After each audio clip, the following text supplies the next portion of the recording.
We are talking about property with Ideal Property Services. And I'm sorry, can I ask your name? I'm David. David, welcome to HeartFM.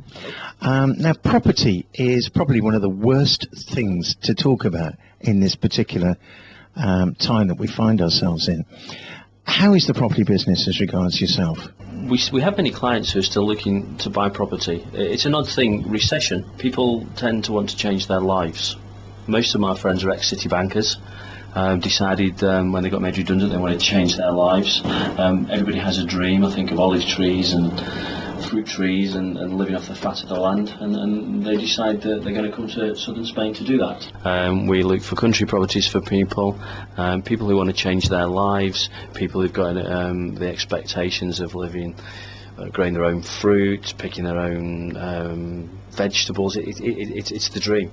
That dream still exists in people? Yes, it is. Because I know it's a dream that we had when we first moved out here. I mean, we spent 5 years living on the coast and thought, oh, God, we're not actually living in Spain, we're living in sort of Little Britain. I think the area itself, it's a contrast, isn't it? We've got a beautiful town, we've got fantastic sporting facilities, we've got the golf courses.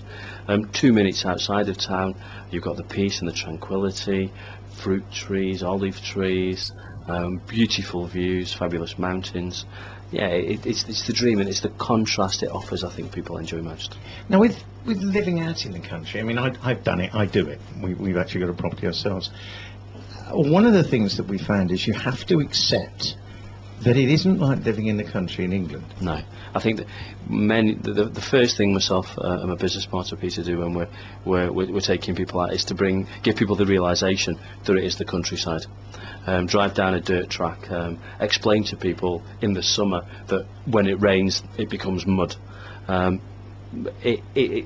People can forget that it's the countryside, and it's the Spanish countryside. It's not the English countryside, it's not tarmac roads, but it's still beautiful. It's not still that. I mean, when we had our house built, we knew that we weren't going to get mains electricity. We knew we weren't going to get mains water, but luckily we've got a well, we've got solar power, and we've got a generator. And I think most people who arrive here are horrified when they find that the water is going to come from a well. Actually, it's not a well; it's a borehole. Yeah, well, okay, borehole. We try to explain to people the reality of living in the Spanish countryside. I live in the Spanish countryside. I love it. With all the things that can happen in the countryside, the power cuts. When it rains, sometimes you can and sometimes you can't get to your property. We try to explain to people those realities. Many people, having lived in the countryside for 12 months or 2 years, make the decision that they don't want to live in the countryside. They still want to live in the area. They love Alhaurín, they love Coín, the ability to get to the Sierra Nevadas to ski, but maybe their requirements change. It's a dream for most people. Yeah, I think it is. I think it is the village lifestyle and being part of the village and everything. And of course, the other thing you have to bear in mind, I suppose, is that when you move to a Spanish village, one of the Pueblos Blancos, you have to remember that not many people are going to speak English. Still. Yeah, I think the most important thing, and something we say to all of our clients, that they're going to have 8 phone numbers that are on 24 hours a day.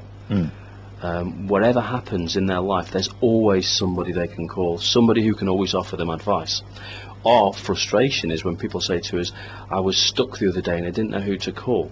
Well, you do know who to call. There's always somebody. Yeah. Always. I mean, an example is with the range we've had recently. We've had so many phone calls from people asking for plumbers and electricians. When I arrived here, my biggest problem was I didn't know who to ask. I didn't know where to direct my questions. And I think that one of the things that's happened over the last few years, not just for the English abroad, but for the clients from Holland, from France and from Germany, there's a lot more help out there. Yeah, there is. I mean, the worst comes to the worst, there's always the Foreign Residence Department. And there's one of those in Coín, there's one in Alhaurín now. And they are open. Okay, they're only open limited hours, but they are there to help you. I think the beauty about the area that we live at the moment is we don't have to make we don't have to make compromises with our lifestyles. I still like Radio 5 Live. I can't live without my football and sport. I need my internet in the countryside. I need my telephone. I want to speak to my parents over in the UK. 5 or 6 years ago, they weren't here. But what we've found is that we've actually managed to integrate into Spanish society and offer all of those facilities. And you can have your lifestyle in English and Spanish and German and Spanish, and decide almost day to day what you want to be. Yeah, that's true. So long as you're prepared to integrate, it can work for you, and it can work for you well. Now, the properties themselves, I know that there's been lots and lots and lots of nightmares going on with planning and one thing and another. But if you've got the right paperwork, will properties sell? There are so many people who are out here at the moment looking to buy country properties. The dream's not dead. It's slightly more complicated, and certainly when I moved here, it seemed that you could buy anything. It almost seemed that anything that you went to see was available for purchase. I think with the recent tightening of the regulations and what's required for the owner of the property as well as the person wanting to purchase it, there's never been a better time to buy or to sell. When we go to list a property, we don't look at the property per se. We don't look at the bricks, the mortar, the swimming pool. The most important thing to start with is the paperwork, because that's the starting point, not just for us, but also for the buyer's solicitor. And we don't just go to a property with the intentions of trying to put it on the market and sell it. We go now to look at properties with the intention of helping the owner realise what they truly own, because what was it's the wrong word, but what was legal or registered 3 or 4 years ago to allow a buyer to buy has changed drastically. Yeah. And 99 times out of 100 it is possible to put the paperwork correct or make the paperwork correct. It's just knowing where to go. It's interesting you should say that, because oh, excuse me a moment.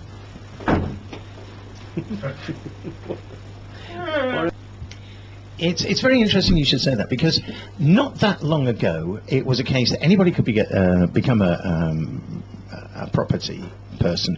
Anybody could be out there saying, oh yeah, we can put this on the market, how much you want for it.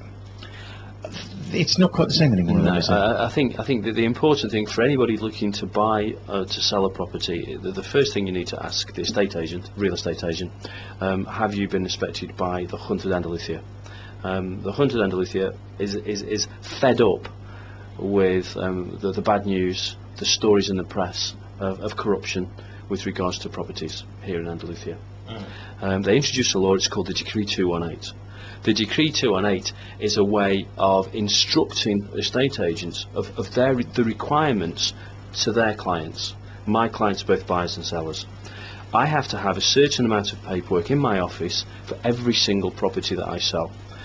Everything I do has to be transparent. When I sell a property to the person looking to purchase, I have to be able to give them the legally registered meters, the EB, the location, the owner. I have to be able to show a buyer that information. The Junta come into my offices and they'll select half a dozen properties from my window, and they will ask me to show them the paperwork I have as both a buyer and a seller. If you ask for that information and you can't get it, you need to walk away, because you're not dealing with an estate agent.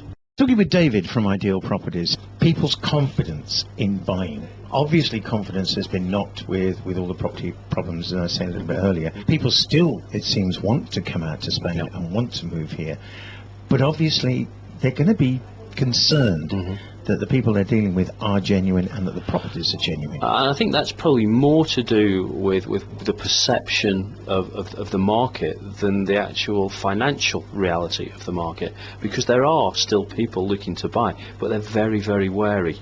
The reality is that if you sit down with a buyer and explain the situation, tell them where the Junta wants to go with real estate agents, I think the stark reality for me as an estate agent is that most of the estate agents that have closed down haven't closed down through lack of business.